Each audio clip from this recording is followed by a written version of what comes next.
Salut les amis, j'espère que vous allez bien ce matin. On va évidemment revenir dans cette revue de presse sur l'énorme soirée foot qu'on a vécue hier entre le classique PSG-OM, le derby madrilène en Supercoupe d'Espagne et le choc en Angleterre. Alors restez bien jusqu'au bout. On démarre avec le trophée des champions remporté par le Paris Saint-Germain qui commence donc l'année 2026 comme il l'a terminé. Tout fou, tout Paris placarde l'équipe sur sa une ce matin. Pour résumer cette finale pleine de rebondissements, si Ousmane Dembélé a mis le club parisien sur les bons rails après un lob tout en beauté et en maîtrise, les Rouges et Bleus ont été renversés par l'envie marseillaise de mettre fin à leur terrible dizaine d'années sans trophée. Mais Gonzalo Ramos a égalisé à la dernière minute et le PSG a une fois de plus triomphé dans une séance de tir au but. C'est clairement le sentiment qui règne dans la presse ce matin. Paris tremble mais ne s'écroule jamais, écrit le Parisien. Pour le Figaro, le PSG est insubmersible, qu'importe les scénarios. Mieux, le journal AS évoque un PSG immortel. Le mental, la soif de trophée des Parisiens semble l'emporter surtout. Gonzalo Ramos incarne un peu ça, lui qui a une nouvelle fois sauvé le PSG. C'était déjà le cas face à Tottenham en Supercoupe d'Europe, c'était encore le cas hier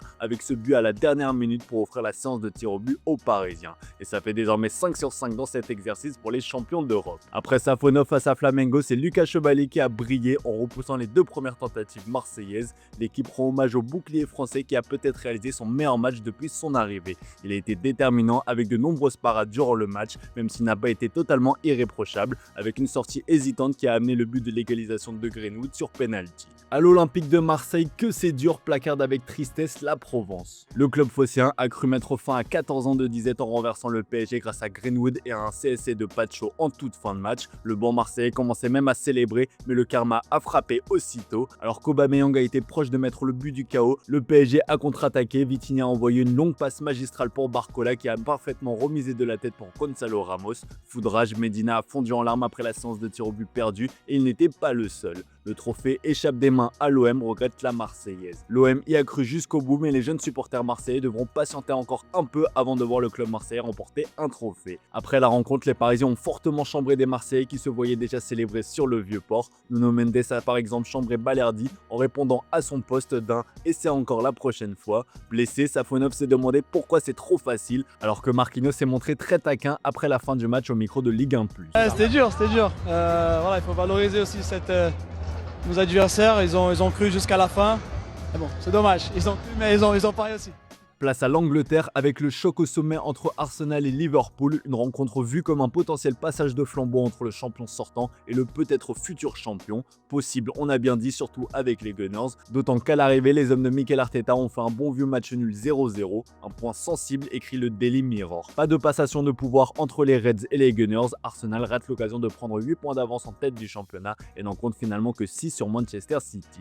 Pour le Daily Star, la bataille des gros canons se transforme en pétard mouillé. Ce choc entre Arsenal et Liverpool a aussi vu une polémique éclater en toute fin de match. Comme le placarde le Daily Mail, le comportement de Martinelli a choqué outre-Manche. En fin de match, l'ailier brésilien s'est rendu coupable d'un mauvais jet sur le latéral Connor Bradley. Pensant peut-être que son adversaire cherchait à gagner du temps en simulant une blessure, Martinelli a d'abord jeté le ballon sur Bradley avant de le pousser hors du terrain, ce qui a suscité une vive réaction des joueurs de Liverpool et une altercation générale.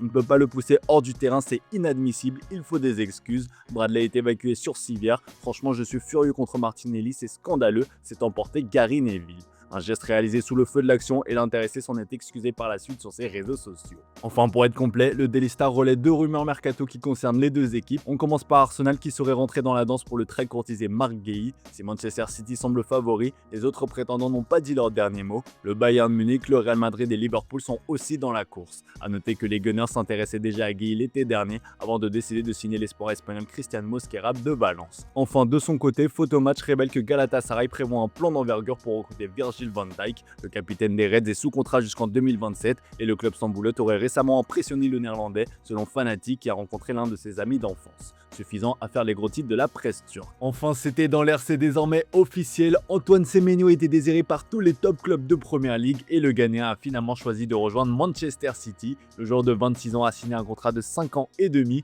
Selon The Athletic, Bournemouth percevra 72 millions d'euros auxquels s'ajouteront 1,7 million de bonus ainsi qu'un pourcentage de 10% sur une future revente, faisant de Semenyo la plus grosse vente de l'histoire de Bournemouth. Allez, maintenant filons en Espagne avec le derby madrilène entre l'Atlético de Madrid et le Real Madrid. Dominer n'est pas gagné, en revanche souffrir c'est gagner, placarde le journal AS. Les rôles se sont inversés cette fois-ci avec le Real Madrid qui l'a emporté 2-1 face à son voisin avec beaucoup moins d'occasions sur la rencontre. en finale avec souffrance, résume le journal Marca. La rencontre a divinement bien démarré pour le Real avec un boulet de canon de Federico Valverde sur coup franc, une frappe surpuissante de l'Uruguayen chronométrée à 108 km/h. La suite, un Real qui a donné l'impression de ne pas vraiment pouvoir faire la différence. Rodrigo a bien marqué le but du break, mais Sorloth a redonné l'espoir aux siens. Après, Courtois a brillé et l'Atlético de Madrid a vendangé avec 16 tirs, dont 6 arrêts du gardien belge. Le Real tient bon et il y aura un classico en finale, se réjouit Mundo Deportivo.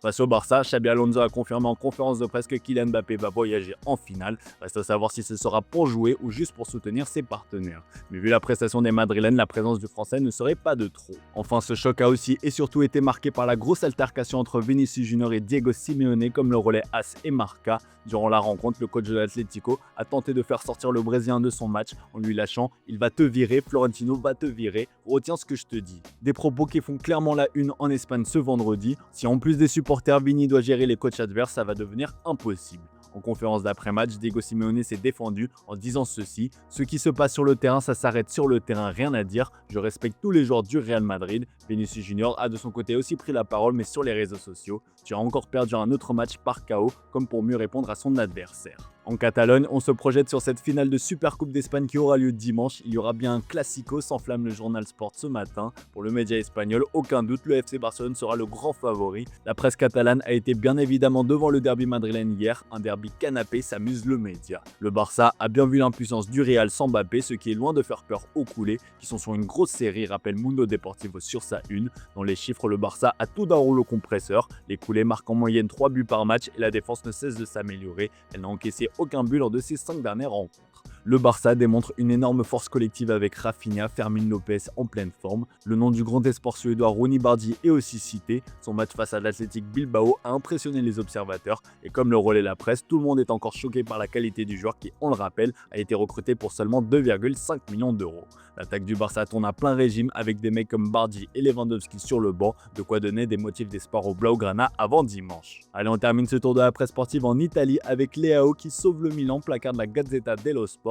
À vrai dire, le club milanais a plutôt concédé un match nul miraculeux face au Genoa. Longtemps, les Milanais ont couru après le score avant une fin de match totalement folle. Raphaël Leao a égalisé à la 90+2. Dans la foulée, l'AC Milan a pensé obtenir un penalty avant finalement de se procurer une énorme occasion par Füllkrug. Quelques secondes plus tard, le Genoa a la balle de la gagne à la 90+9 avec un penalty finalement loupé par Nicolas Stanciu. L'AC Milan se contentera volontiers du match nul au vu du scénario mais accuse désormais 3 points de retard sur l'Inter. À la Juventus, la priorité est la prolongation de Luciano Spalletti avec la Juventus. Un contrat jusqu'en 2028 est en préparation pour le coach italien qui donne satisfaction depuis son arrivée. La Gazzetta dello Sport fait une comparaison sur la moyenne de points obtenus chez les derniers entraîneurs de la vieille dame et il fait partie des meilleurs. Enfin, le Corriere dello Sport évoque un potentiel intérêt de Naples pour Raheem Sterling. Pour renforcer son secteur offensif, le champion d'Italie vise Dovbyk et Evan Ferguson, mais ce sont des pistes compliquées. L'option de relancer Sterling existe et à 31 ans, l'Anglais envisage sérieusement de quitter Arsenal, à suivre. Voilà les amis, c'est tout pour ce matin. Merci pour votre fidélité, belle journée à vous. On se retrouve comme d'habitude en fin d'après-midi pour le dernier JT Foot Mercato de la semaine.